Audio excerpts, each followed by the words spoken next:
आ रही है। सुरक्षा समीक्षा को लेकर यह बैठक की जा रही है और आपको बताते चलें कि केंद्र और जम्मू कश्मीर के जो अधिकारी हैं इस बैठक में मौजूद होंगे। जम्मू कश्मीर में सुरक्षा को लेकर यह बड़ी बैठक है। केंद्र और जम्मू कश्मीर पुलिस के अफसर शामिल होंगे इस बैठक में। केंद्रीय गृह सचिव गोविंद मोहन भी इस बैठक में शामिल होंगे। हालात का जायजा लेंगे, सिक्योरिटी सूरत हाल का जायजा लेंगे, समीक्षा करेंगे, क्योंकि जम्मू कश्मीर में बड़े पैमाने पर सर्च ऑपरेशन चल रहा है, बड़े पैमाने पर सर्च अभियान चलाए जा रहे हैं। खासतौर से जम्मू का जो इलाका है, जम्मू खित्ते में बड़े पैमाने पर यह ऑपरेशन चल रहे हैं और इसी बैठक को लेकर हम सीधे जम्मू का रुख करेंगे। हमारे संवाददाता राजन वैद हमारे साथ जम्मू से जुड़े हुए हैं। राजन, जम्मू कश्मीर में सिक्योरिटी को लेकर समीक्षा बैठक होने वाली, जम्मू में बैठक होगी। इस बैठक को लेकर क्या कुछ इशारा मिल पा रहा है और कौन कौन से बड़े अधिकारी, बड़े चेहरे होंगे सिक्योरिटी से जुड़े हुए जो इस बैठक में शामिल होंगे? राजन ये देखिए, बिल्कुल जिस तरह से ड्रोन मूवमेंट पिछले कुछ दिनों में देखा गया है जम्मू संभाग के मुख्तलिफ इलाकों में, चाहे वो इंटरनेशनल बॉर्डर के पास के इलाके हैं या लाइन ऑफ कंट्रोल के इलाके हैं, उसको देखते हुए एक टॉप ऑफिशियल्स जो है, जिसमें यूनियन होम सेक्रेटरी जो हैं गोविंद मोहन और उनके साथ आईबी चीफ जो है और कई ऐसे टॉप ऑफिशियल जो इंटेलिजेंस विंग के हैं, वो आज जम्मू के 2 दिवसीय जो है विजिट पे आने वाले हैं और उनका जो विजिट होगा वो बॉर्डर के इलाकों में भी होगा और लाइन ऑफ कंट्रोल के इलाकों में भी होगा, जो हमें सूत्र बताते हैं। तो उसके अलावा जो जम्मू में जहां मैं मौजूद हूं, मेरे पीछे पुलिस हेडक्वार्टर जम्मू है, जहां पे जो है ये मीटिंग जो है, सिक्योरिटी समीक्षा जो मीटिंग होनी है वो यहां पे होगी। और हालांकि अभी जम्मू में धुंध छाई हुई है और फ्लाइट ऑपरेशंस जो हैं वो भी उससे बाधित हुए हैं, इम्पैक्ट पड़ा है उस पर। तो ऐसे में देखना होगा कि पहले जो है हमें बताया गया था कि लगभग ये 11 बजे के लगभग जो है ये समीक्षा बैठक हो सकती है जम्मू के पुलिस हेडक्वार्टर में, लेकिन अब इसमें कुछ विलंब भी हो सकता है क्योंकि यहाँ जम्मू में इस वक्त घनी धुंध जो है वो छाई हुई है। लेकिन ओवरऑल देखा जाए तो इस वक्त जो सिक्योरिटी है जम्मू संभाग में वो एक कंसर्न बना हुआ है, क्योंकि पिछले एक हफ्ते में 2 दफा कॉन्टैक्ट इस्टेब्लिश हुआ कठुआ जिले में, और पिछले अगर हम 2 से 3 दिनों की बात करें तो 5 से ज्यादा, और कल भी जो है पुंछ के इलाके में जो है वो ड्रोन मूवमेंट नोटिस किया गया है, जिसके चलते ये कहीं ना कहीं पाकिस्तान की ऐसे कोई नापाक मंसूबे हो सकते हैं इसके पीछे, क्योंकि एक के बाद हालांकि कल वापस जो है सिक्योरिटी फोर्सेस ने जो है गोलियां दागी उन ड्रोन्स पे और ड्रोन्स वापस चले गए। लेकिन जिस तरह से पाकिस्तान की तरफ से एक के बाद एक जो है ड्रोन जो यहाँ पे भेजे गए हैं, उसका मकसद जो है 3 मकसद हो सकते हैं। एक तो रेकी करना, जो टोह लेना कि हमारे जो सिक्योरिटी इस्टेब्लिशमेंट है वहां पे किस तरह का मूवमेंट है, किस तरह का जो है प्रिपेयर्डनेस है इंडियन आर्मी की। उसके साथ साथ ड्रोन से माध्यम से वेपन ड्रॉपिंग भी जो है वो सामने आए हैं, उसके कई वाकया, सांबा में भी ऐसा वाकया सामने आया। और उसके साथ साथ नारकोटिक्स भी जो है वो भी, उसकी भी खेप जो है वो ड्रोन के माध्यम से भेजने की कोशिश में पाकिस्तान हमेशा रहता है। तो तमाम इन विषयों पे जो है आज समीक्षा की जाएगी, किस तरह से जम्मू कश्मीर की जो सिक्योरिटी है उसको यकीनी बनाना है, सुनिश्चित बनाना, कौन से इंपॉर्टेंट कदम है जो उठाने होंगे, और जो यहाँ पे आतंकवादी हैं उनको किस तरह से यहाँ से न्यूट्रलाइज करना है। उसके साथ साथ आर्मी चीफ ने जिस तरह के कल बयान दिए हैं कि अभी भी जो लॉन्चिंग पैड्स हैं, टेरर इंफ्रास्ट्रक्चर है अक्रॉस दी आईबी और across the line of control, वो अभी इंटैक्ट जो है वापस पाकिस्तान ने किया है, रीएक्टिवेट किया है। 6 लगभग जो आतंकी कैंप हैं वो लाइन ऑफ कंट्रोल के उस तरफ हैं और 2 आतंकी कैंप जो रीएक्टिवेट किए हैं वो अक्रॉस द बॉर्डर जो है वो इस वक्त है। और क्या इंडियन आर्मी इसमें प्रोएक्टिव कोई मैया ले सकती है, हमारी सिक्योरिटी फोर्सेस जो है इसमें, क्योंकि ऑपरेशन सिंदूर पहले से ही कहा गया है कि अभी पॉज पे है, अभी खत्म नहीं हुआ है। तो ऐसे में जो है पहले से ही साफ कर दिया गया है हमारे जो सीनियर सिक्योरिटी ऑफिसर्स हैं या हमारे सेना के ऑफिसर्स हैं कि यदि ऑपरेशन 2 होता है तो वो पहले से ज्यादा कड़ा होगा, कड़ा जो जवाब है वो पाकिस्तान को दिया जाएगा। और ऐसे में पाकिस्तान में भी छटपटाहट है कि इंडियन आर्मी कोई प्रिपेयर्डनेस, कोई तैयारी तो नहीं कर रही उनके खिलाफ। तो ये भी एक हो सकता है कि जो पाकिस्तान जो ड्रोन इस वक्त एक के बाद एक ड्रोन जो है वो चाहे पुंछ के इलाके में हो, चाहे वो जम्मू के सांबा सेक्टर में हो, वो भेजे गए हैं। और इसके लिए अब जो तैयारी है वो किस तरह से की जानी है, इसकी आज समीक्षा की जाएगी। जी बिल्कुल राजन, दो तीन चीजें आपने बहुत डिटेल में सारी चीजें एक तरह से यहां पर बताई हैं कि किस लिए बैठक इंपॉर्टेंट है। दो तीन चीजें और हैं जिस तरह से आपने जिक्र किया, अभी आर्मी चीफ ने कल प्रेस कॉन्फ्रेंस की थी और उन्होंने बताया था कि ऑपरेशन जो है वो अभी एक तरह से ऑपरेशन सिंदूर जारी है, उसे बंद नहीं किया गया। और राजन, आने वाले दिनों में गणतंत्र दिवस है, उसकी तैयारियां चल रही। जम्मू कश्मीर में पूरे उत्साह के साथ गणतंत्र दिवस मनाया जाता है। चप्पे चप्पे पर, गांव देहात, शहर, हर जगह जो बड़े स्टेडियम है, बख्शी स्टेडियम की बात कर लें, एमए स्टेडियम की बात कर लें, सब जगहों पर ये गणतंत्र दिवस 26 जनवरी का जो जश्न होता है बड़े पैमाने पर मनाया जाता है। पाकिस्तान के आतंकियों की नजर होती है कि इस तरह के जो जश्न हो उसमें खलल डाला जाए, और उसे लेकर भी इस बड़ी बैठक में एक तरह से चर्चा हो सकती है। किस तरह से सिक्योरिटी टाइट करनी है, किस तरह से हालात पर नजर रखनी है, और जिस तरह से राजन आपने बताया कि जो सरहदी इलाके, बॉर्डर के जो इलाके, वहां पर सबसे पैनी नजर एक तरह से रखनी होगी।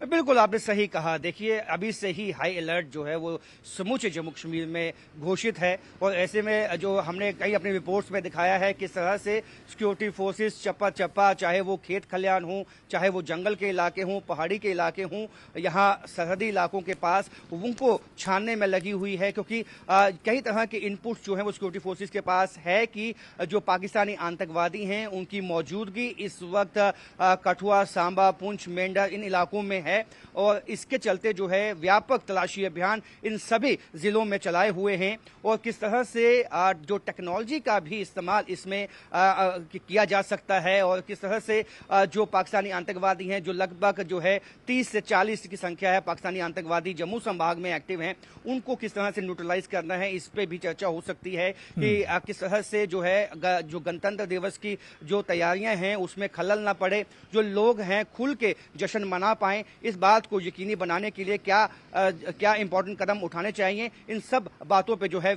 एक विशेष जो है आज समीक्षा बैठक होने वाली है। जी तो बिल्कुल राजन, आप नजर बना रखिए इस बैठक पर, दोबारा आपके पास लौटेंगे और जानकारी लेंगे। बहुत बहुत शुक्रिया हमारे साथ जुड़ने के लिए राजन। तो पाकिस्तान को लेकर सेना प्रमुख जनरल उपेंद्र द्विवेदी ने साफ और सख्त संदेश दिया है। उन्होंने कहा कि ऑपरेशन सिंदूर अभी भी जारी है और भविष्य में किसी भी दुस्साहस का भारत की ओर से कड़ा जवाब दिया जाएगा। सेना प्रमुख का यह बयान ऐसे वक्त आया है जब सुरक्षा एजेंसियां पूरी तरह अलर्ट पर हैं। क्या है पूरे बयान के माने, आइए इस खास रिपोर्ट के जरिए आपको दिखाते हैं। दिल्ली में हुई वार्षिक प्रेस कॉन्फ्रेंस के दौरान भारतीय सेना प्रमुख जनरल उपेंद्र द्विवेदी ने पाकिस्तान को दो टूक चेतावनी दी। उन्होंने कहा कि पाकिस्तान ये कभी ना भूले कि ऑपरेशन सिंदूर अभी खत्म नहीं हुआ है। सेना प्रमुख ने साफ शब्दों में कहा कि हालात पर भारतीय सेना पूरी नजर रखे हुए है, और अगर भविष्य में कोई भी गलत कदम उठाया गया तो उसका जवाब पूरी दृढ़ता के साथ दिया जाएगा। Following the Pahalgam terror attack, a clear decision to respond decisively was taken at the highest level. Op Sindoor was conceptualized and executed with precision. Through 22 minutes of initiation on 7th May and an orchestration that lasted 88 hours up to 10th May, the operation reset strategic assumptions by striking deep, dismantling terror infrastructure, and puncturing the long-standing nuclear rhetoric. The Army successfully destroyed 7 out of the 9 targets and thereafter played a pivotal role in ensuring calibrated response to Pak actions. As you may be aware, Operation Sindoor remains ongoing. Any future misadventure will be resolutely responded to. सेना प्रमुख ने बताया कि operation सिंदूर की शुरुआत पहलगाम आतंकी हमले के बाद हुई। उन्होंने कहा कि उस हमले के बाद शीर्ष स्तर पर निर्णायक जवाब देने का साफ फैसला लिया गया। जनरल द्विवेदी के मुताबिक 7 मई को 22 मिनट की शुरुआती कार्रवाई से लेकर 10 मई तक चले 88 घंटे के इस ऑपरेशन में आतंकी ढांचे को गहराई तक नुकसान पहुंचाया गया। सेना ने 9 में से 7 तय लक्ष्यों को सफलतापूर्वक खत्म किया और पाकिस्तान की हर प्रतिक्रिया का संतुलित और नियंत्रित जवाब दिया। जनरल उपेंद्र द्विवेदी ने ऑपरेशन सिंदूर को तीनों सेनाओं के बीच बेहतरीन तालमेल का उदाहरण बताया। उन्होंने कहा कि ये ऑपरेशन साफ राजनीतिक निर्देशों के तहत हुआ, जिसमें थल, जल और वायु सेना को पूरी स्वतंत्रता दी गई। प्रेस कॉन्फ्रेंस के दौरान सेना प्रमुख ने सीमावर्ती इलाकों में दिखे ड्रोन को लेकर भी जानकारी दी। उन्होंने बताया कि 10 से 12 जनवरी के बीच कुछ छोटे ड्रोन देखे गए जो निगरानी की कोशिश कर रहे थे। उन्होंने कहा कि इस मुद्दे पर DGMO स्तर की बातचीत हुई है और पाकिस्तान को साफ तौर पर बताया गया कि ये गतिविधि भारत को स्वीकार नहीं है।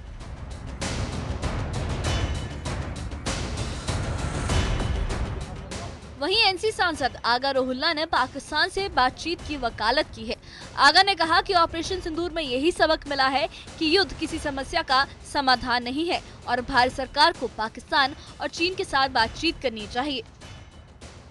जितनी भी जंगें लड़ी जाए और हमें पता है 47 की, 65 की, 71 की, 99 की, परसों का सिंदूर ऑपरेशन जो हुआ, जितनी भी जंगें हम लड़े, उसके बाद हमें आखिर में बातचीत ही करनी है।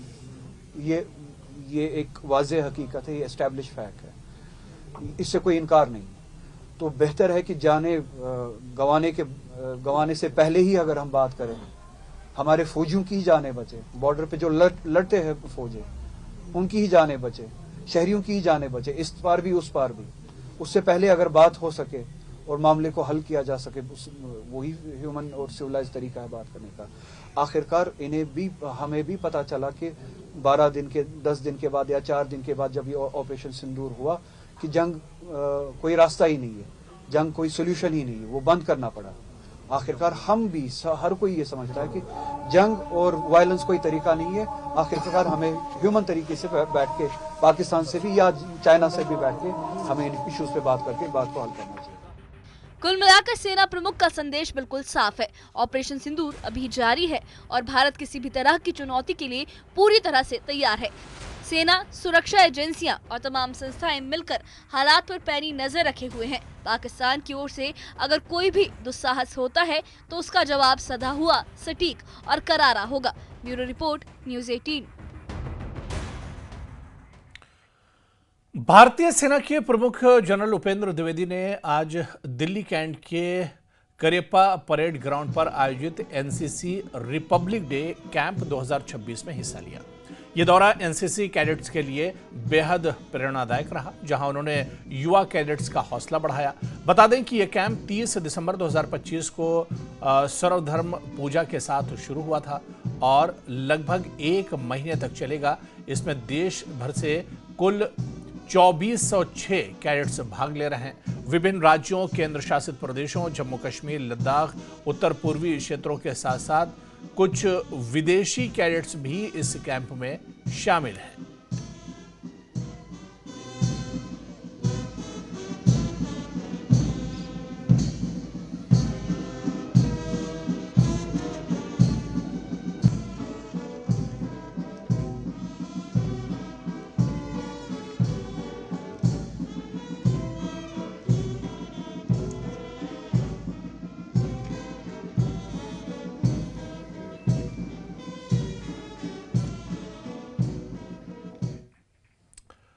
आगे बढ़ेंगे। जम्मू के रिहारी क्षेत्र की बेटी ने इतिहास रच दिया है। हंसजा शर्मा भारतीय सेना की पहली महिला पायलट बनी है, जिन्होंने रुद्र अटैक हेलीकॉप्टर उड़ाया है। आपको यह भी बता दें कि कैप्टन हंसजा आगामी सेना दिवस परेड में हेलिना एंटी टैंक गाइड